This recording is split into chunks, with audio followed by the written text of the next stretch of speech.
Buenas, gente. Arteria cerebral posterior. Bien rápidamente, la arteria cerebral posterior, cuando se lesiona o por ahí hay una oclusión, la arteria, como llega en el polo occipital, que es el área calcarina, área 17, 18, 19, que sería el área de visión primaria y secundaria y asociación, prácticamente yo tengo una ceguera, ¿está bien? Eso es importante que tengan en cuenta. Si yo lesiono la arteria cerebral posterior, yo tengo una ceguera en sí, porque la arteria cerebral posterior emite la arteria calcarina que discurre por el surco calcarino para irrigar, digamos, el polo occipital. Así de sencillo, ¿está bien?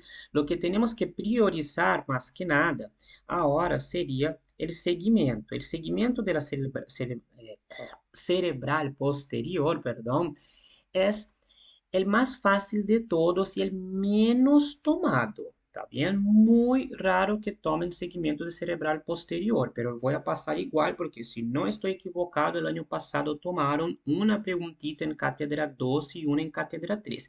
En cátedra 1, muy raro que pregunten cualquier seguimiento de las arterias, ¿está bien? Tal vez por ahí este año pueden tomar un poco más porque el año pasado yo mismo subí mucha información de seguimientos porque en cátedra 3 se toma. Pero y entonces todos los ayudantes vieron. Ponele que algunos incluso aprendieron directamente de ahí porque no se estudia, ¿está bien? Bueno, otras fotos más que quiero mostrarles, aún con la cerebral media, noten que la cerebral media, el segmento horizontal, gente, es muy importante porque emite las arterias lenticuloestriadas. El segmento M1 entonces va a ser responsable por irrigar los núcleos de la base, más precisamente el lenticular también. Entonces las arterias lenticuloestriadas irrigan el núcleo lenticular. Tengan claro, en claro eso. Ya el segmento M2 prácticamente irriga la ínsula, ¿ok? El segmento M3 prácticamente irriga los opérculos, el giro de Herschel, prácticamente ahí, que es el giro transverso, donde está la vía auditiva, y el segmento M4, todo eso que vimos.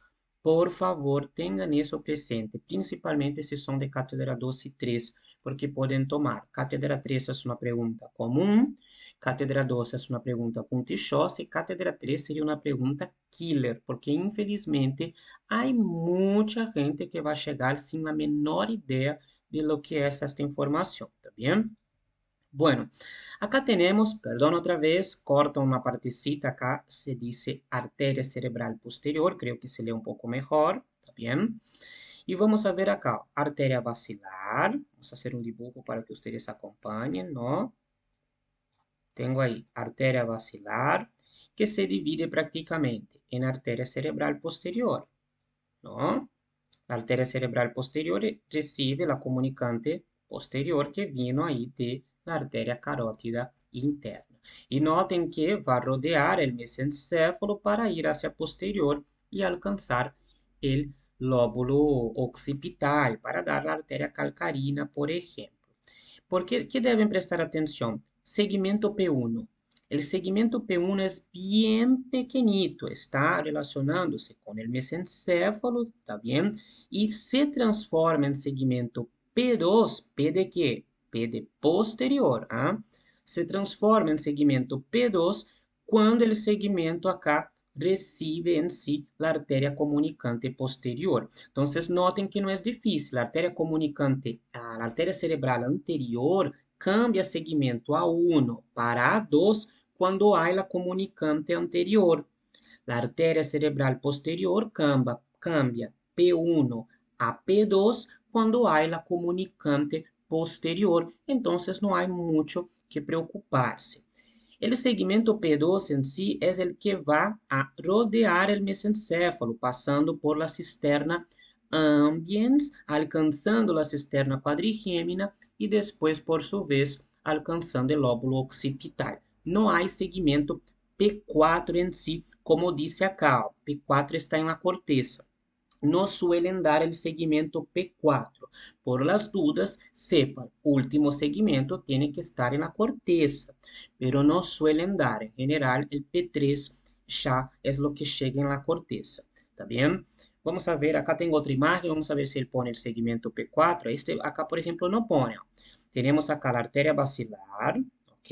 La arteria basilar da la cerebelosa superior, que es la sulca, y después da las arterias cerebrales posteriores. Entonces tengo acá la basilar que termina dando una cerebral posterior que viene para este lado y otra para este lado. La cerebral posterior, por su vez, recibe la comunicante posterior acá, ¿no? Para formar ahí la unión del polígono de Willis en sí, comunicar el sistema anterior con el posterior, ¿no? Bien, ahí noten que este dibujo me aclara las arterias que salen de cada segmento. El segmento P1 prácticamente sale pequeñas arterias, ¿está bien? Estas arterias prácticamente son para el mesencéfalo, para la fosa interpeduncular, no son muy importantes.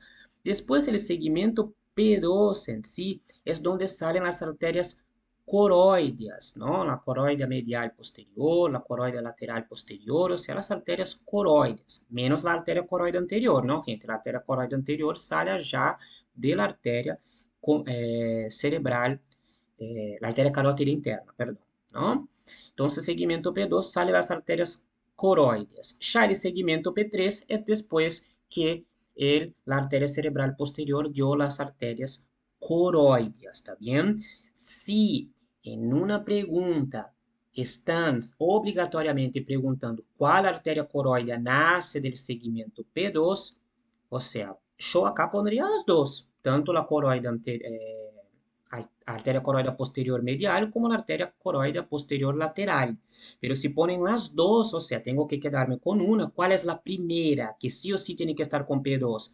La coroidea posterior medial, porque está más cerca acá de la línea media. Noten que la arteria prácticamente hace eso. Entonces, acá es línea media. Las que tienen la palabra medial sería sí o sí P2 y la que tiene la palabra lateral ya quedaría con P3. Solo si hay esta opción. Eso sería muy puntilloso. Miren dónde ya llegamos. A información recontra mil puntillosa. No creo que tomarían eso de verdad. Bien, el segmento P1 es lo que pueden preguntar, ¿dónde cambia hacia P2? Por la llegada de la comunicante posterior. Y noten que en este dibujo acá creo que era de Carpenter, si no me equivoco, o del Boucher, y la información acá prácticamente ya no tiene segmento P4. Bien, entonces, arteria cerebral anterior, ¿cuántos segmentos? Prácticamente 3, como mucho 4, ¿está bien? La arteria cerebral, perdón, posterior. ¿Cuántos segmentos? 3, como mucho 4. Arteria cerebral media, 4 segmentos, sí o sí, según todas las bibliografías que mencionan segmentos. Bien, al menos todas las que leí, no puedo decir así con tanta fervorosidad, porque por ahí existe algún neurocirujano, neurocientista que diga que solo hay 3 segmentos. Medio raro porque los libros de neuro de cirugía, de semiología, todos dicen que son 4 segmentos. Bien, bueno, gente, nada, terminamos prácticamente con la clínica. Cualquier información que sea muy importante, que yo llegue a acordarme, no creo, porque hice todo un listado de la clínica, de lo que ustedes me van preguntando del año pasado, no acuerdo de nada nuevo. Cualquier información entonces que yo crea que sea importante, yo subo acá para ustedes. Caso contrario, si no subo nada, es porque la información ya está más que suficiente. Podemos decir que ya está más que suficiente. Aprendan a utilizar el Google ahora, ¿ah? ¿No? El Google. Utilícenlo. Juli, ¿qué sería nistagmo? Bueno, Google, nistagmo, significado, una palabra, nistagmo, lá, movimentos verticales, horizontales y muy rápido de los ojos. Aprendan a hacer eso, no dependan tanto de una respuesta así más. Por ejemplo, explicarme, no entendí muy bien el concepto de tal cosa, y es distinto, pero significado de una palabra, gente. Por ejemplo, el año pasado me preguntaban, Juli, ¿qué es descerebración? Google, una palabra está el significado ahí de una, ¿está bien? Bueno, nos vemos. Chao.